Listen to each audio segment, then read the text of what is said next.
And hello and welcome to this episode of the UnNoticed Entrepreneur. Today we're going to talk about Abillion. That's right, we're going to Singapore to meet Vikas Garg, who is the founder and CEO of a platform called Abillion. Welcome to the show, Vikas. Jim, it's really nice to be here. Thank you for having me on the show today. Well, it's my pleasure because we're going to talk about how you've built a global community of people interested in a vegan lifestyle and food. And you've got your app downloaded in over 183 countries. You've got over 110,000 restaurants already enrolled, and you've got user generated content. And I've seen the app reviews and they're all glowing, Vikas. So you only started this business in 2017. We're going to hear how you solved the problem for many user generated content websites, which is the chicken and egg, how you get content and how you get users and how you build that, plus much more. Vikas, tell us about Abillion and the project you've got in mind. Well, Jim, thank you for that. And to be really honest, we're still learning. There's so much to learn in kind of how to scale communities and scale networks. It's really hard work. And if you looked at my first growth model back in 2017 or 18, those numbers, let's just say we're far off from those numbers. I'm really proud of everything we've achieved, but man, is it hard. So we're Abillion. My name is Vikas Garg, and I started this company in July of 2017. And really, it's been a lifelong passion for me around animals and animal rights and my love for the environment and for animals. And it's something that's always kept me vegetarian and then vegan throughout my life. And for me, we really started this company to help make that journey a lot easier and more accessible and more fun for a lot of people. We know that there's an interest that's increasing around the world in plant-based diets or more sustainable consumption if we just broaden it out a little bit more from just food. But consumers, while they may even have a lot of choice, don't really know what to choose. And often they have bad experiences, and it often feels like a sacrifice or a compromise. So we want to really bring a community of people together around the world. We've created sort of a consumer review app. If you think of companies like TripAdvisor, what they did 20 years ago for hospitality and travel, or more recently, companies like Vivino, which if anyone's listening and they like wine, hopefully you've heard of the Vivino app. We're doing this for a whole new generation of products where there's not a lot of information online, and we're sort of bringing that information together to help make the customer's sort of experience around the world easier. Vikas, I think that's fantastic. And having one daughter who's sort of gluten intolerant and needing to find choices, it's quite difficult to find that on mainstream social media. Tell us, Vikas, because you kind of had an aha moment, 2016, 17, about what we're seeing on social media if we're just going to our traditional channels, and why you then built your own Abillion app and community. Just tell us about that for a moment. So I'm a very proud immigrant. Actually, now I guess I've been an immigrant several times because I'm sitting here in Singapore and I've lived in a few different countries around the world. But the place that I call home and I've spent the most amount of my time in my life is America. I immigrated there when I was 4 years old with my mom and dad and my brother. And I'm very proud to be a New Yorker. I'm very proud to be American. I'm very proud to have gone through a completely free public school system and have had the opportunities that I had. I'm very proud of the meritocracy that, in a way, America stands for. And in 2016, something happened. I think many of us will remember in November of, I think we don't have to be American to remember this event, but in November of 2016, we had an election. We had the US presidential election. And I'm not a really political person. It's not really about who won, but it was more about the election interference. It was more about the misinformation campaigns. It was more about what we learned about the role of sort of social media platforms and a lot of Silicon Valley companies and what they were doing in terms of taking our information and using that information against us, kind of weaponizing our private data, our information, and shoving misinformation at us that then caused a lot of these issues that we had with our election, as well as interference in a lot of sort of democratic processes around the world, and a lot of interventions that have led to some really disastrous things happening around the world over the years. So for me, I just never really thought about these things. I'd never used social media. I'd never spent a day on Facebook. or Instagram or TikTok or Twitter prior to this happening, but I started to pay more and more attention. For me, having spent my entire career in financial services, it started to feel like kind of what happened in 2008 with banks and the mortgage industry and predatory lending. And it felt like really that a lot of these companies created these amazing vast networks. They created products that people love to use, but then they became very nefarious with their duties in terms of checking all semblance of values or purpose at the door. And I felt like there was an opportunity to build a community. And I kept asking myself the question, is it not possible to build algorithms to spread peace and positivity and social impact and benefit for society? Is it possible to create a for-profit company that from the first day is also a for good company? And what is it possible to scale these things? Is it possible to build a for-profit for good? So I kind of just became obsessed with the idea of using data and algorithms in more constructive ways to benefit society. And that was sort of an obsession that transformed into a resignation a couple of months later from this obvious job that I had always wanted my whole life and I'd been working hard to kind of get to. And then that started the rest of my life. And it's been 6 years on that journey.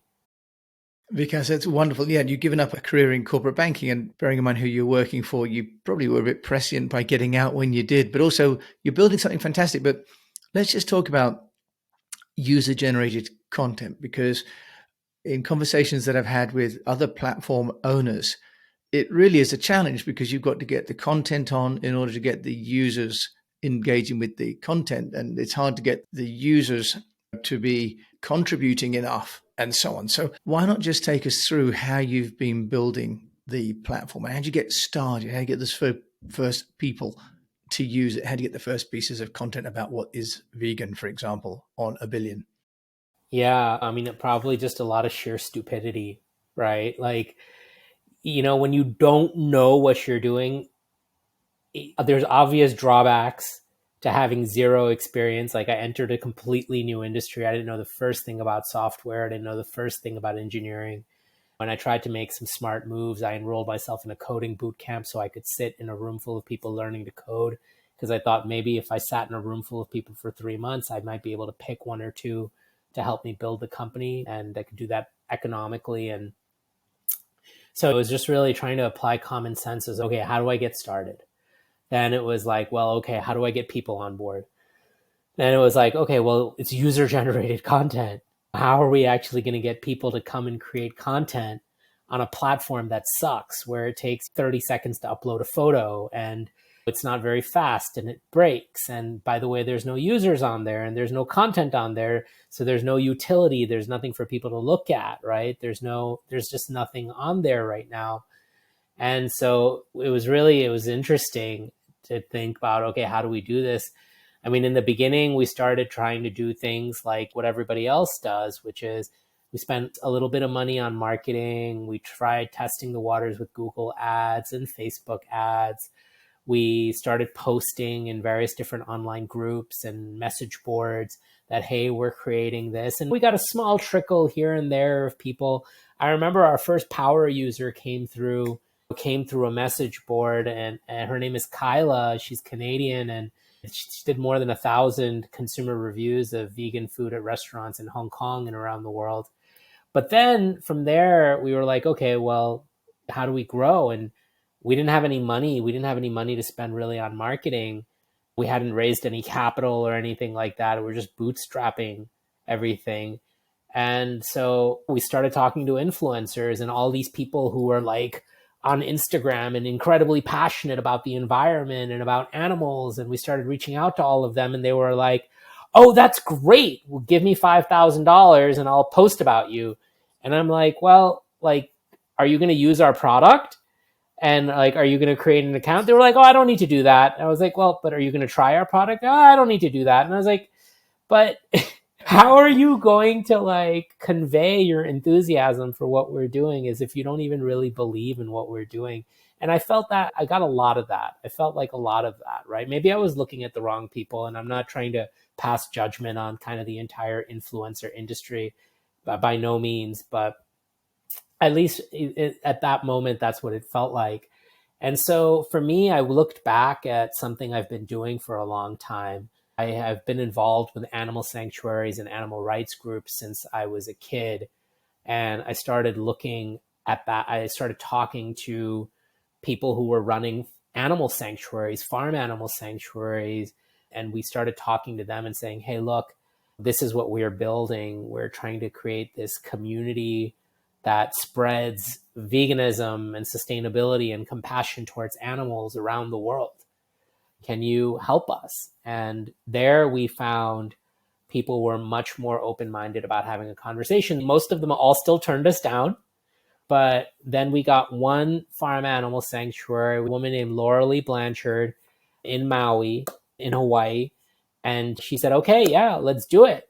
And what we did is we created gamification in the product that instead of spending any money marketing and running ads, what we said is, hey, okay, when somebody posts a review, that review allows us to tap into a business, allows us to build our business, and that review allows us to build our base of content where then people are coming and enjoying it. And you know that's going to take a long time, but it helps us get going. So what we're going to do is we're going to give that person, when they create a review, we're going to give them a credit. And in the beginning, we kept it really simple. It was just $1. We gave everybody $1 of cash when they post a review. They can't withdraw that money. They can't go and buy something. They can choose where Abillion as a company donates that dollar. And so we started signing up animal sanctuaries and nonprofits around the world. I'm very proud to say that today, obviously now we've scaled and we've raised capital and we've built our business, but we are very close, probably in the next 3 or 4 months, to hitting 3 million American dollars donated to save animals, feed hungry children, rescue people in humanitarian catastrophes around the world, put girls through school in rural parts of the world, plant trees around the world, and support marine life conservation groups. So we now have a coalition, an international coalition of nearly 100 nonprofits that we've created. And we've really brought all these people together and brought all these nonprofits together on Abillion and every day. And we've built this amazing platform focused on altruism where we never really expected the product would go this way. But today we have our users are not only spending our money or earning our money to donate, they're spending their own money to support these nonprofits through Abillion. And it's just a really wonderful thing to see. Vikas, that's an amazing story. In only 6, 7 years, right? You started this in 2017. What's the revenue model then? Because you say if you're giving $1 per review, where's the money coming into the business to fund that dollar per? Yeah, we've had to raise capital. So I kept the company afloat for the first year and a half. Then we raised an angel round in 2018. We only launched our app in May of 2018. So May 1st is actually our 5th app anniversary. And this July will be 6 years since we started the company. So yeah, it's been a journey. We raised capital, and in the beginning, we used a portion of that capital to fund these donations. Then we raised a seed round in 2019, and we raised our Series A at the end of 2021. We'll raise our Series B next year. Great, Vikas. So it's raising money to get scale and And then building a business. yeah, and rather than giving the money to Facebook, you're giving it to people to give reviews and do good things. Yeah. Do the restaurants and the providers of the vegan sort of goods and services, do they contribute as well? Because you've obviously got good people like the lady in Maui, Blanchard, giving reviews, but there's the other part of the equation, which is the products they're reviewing or the restaurants or the services. How's that working out? Yeah. So as of today, we have 895,000 options, vegan options from around the world on our platform that have been reviewed. About nearly 600,000 of those are consumer products. So they might be packaged foods, they might be cosmetics products that are non-animal tested and cruelty-free. We have about 150,000 clean beauty cosmetics products. And then they might even be things like apparel, clothes, etc., sneakers, right, that are environmentally friendly in nature. So we really are spanning the entire consumer vertical. We have 107,000 consumer products companies on our platform, and we have 110,000 restaurants from around the world. And those of all these options have been rated and reviewed by our community from around the world. And that allows us to build our business, Jim. So we have a SaaS product that 5,000 of these companies, of the 217,000 companies, 5,000 of them are now on and using. And then we have a marketplace. So on that SaaS product, we have a monthly or an annual fee. And then we've got a consumer marketplace. And that consumer marketplace, we receive 10%. We receive a small portion of every transaction. What makes our marketplace really unique is every seller, whether you're a consumer products company, to your point on do the brands participate, whether you're a consumer products company or you're an individual. I sell sourdough bread every weekend in Singapore. So if you come to Singapore, you can buy my bread. I'll bake you some homemade sourdough. And I sell that for $12, but I think the buyers get back half of it to donate. So that's how brands participate. What's really interesting, going back to the altruism of our platform, even on our marketplace, we see that the average, depends on kind of the region, but the average percentage of impact that a seller allocates, which means basically is between 10 and 20%, which means if you purchase an item for $50 as a buyer, you'll get $5 or $10 back to actually donate, which is really incredible because it's really helping people make that connection between the purchases that they're making, which are vegan, which are sustainable, and the impact that can have in the real world on the environment. And we work with a lot of brands on this as well. Vikas, thanks for the offer of sourdough. I love that. And the next time I come to Singapore, I'll look you up because I'm hoping that the next trip won't be too far in the future. Vikas, you've built an amazing business in a short amount of time. Is it a short amount of time? It feels like an eternity. Well, for the scale you've accomplished, considering you've had lockdown as well in those couple of years. Yeah. Oh, man. I want to forget about that. Well, you managed to go global, which is interesting that you managed to get a tribe that's global. Those brands that are coming to put their products and services on the platform, are they coming to you through word of mouth, or do you have an outreach program specifically to get those, if you like, the supply side on the SaaS and on the platform Abillion? Yeah. So look, it's funny. We did a bunch of things in the beginning just because we didn't know how to do something else. And I would say it's almost like accidental luck. So we didn't know how to build an app, right? I won't even say I learned. I failed through coding boot camp. And then I hired the best coder from that boot camp who worked at a restaurant. He was a cook at a restaurant before he learned how to code. So he was a fresh newbie, but he was very talented, but he'd never built an app before. So we had one guy and myself, and we built a website. And so before we built an app, the beta, the sort of the demo, we built a website that functioned kind of like an app, right? It was a mobile responsive kind of website. And because of that, all of the data that's created on our platform is all available online through the web. And so now a lot of where our time has been spent maybe in the last year has been really to make sure that those pages on the web are optimized and they're smooth and they're fast. But what ends up happening is that for these 200,000 businesses, on any given day, if you were to Google one of them, or if you were to Google, especially for the consumer products brands, if you were to Google one of their products, there's a 1 in 3 chance that our website shows up on page 1 of Google results. And we don't pay anything for that. It's just the work that we've put into structuring our pages properly so they appear. So that actually serves as a real engine of growth. We don't spend any money marketing to the brands. What we do is we find that every single day from somewhere around the world, 2 to 3 companies are claiming their businesses on our platform on Abillion. And then that's what gets the engagement, the sort of the commercial engagement going potentially with them. Vikas Garg, CEO of Abillion. It's amazing. What an amazing story. If there's one piece of advice, one tip you'd give to my fellow unnoticed entrepreneurs on how you've pioneered and built Abillion, what would that be? I'd say one piece of advice, just show up every day, be present. And if you really believe in something, and go for it, be consistent, be authentic. And I would say if I could just literally redo what I just said, it's really find purpose in your work. It's if you can find purpose and if you can find something to do as an entrepreneur that allows you to connect your values and sort of your purpose in life to your work, you will work harder on it through the hard times, through the good times, through the hard times, and you will just treat yourself better. You will be honest. You will work your ass off to achieve that thing because it matters to you. It matters to you. It matters to your family. It matters to your sort of sense of identity in life. At least that's what this has been for me.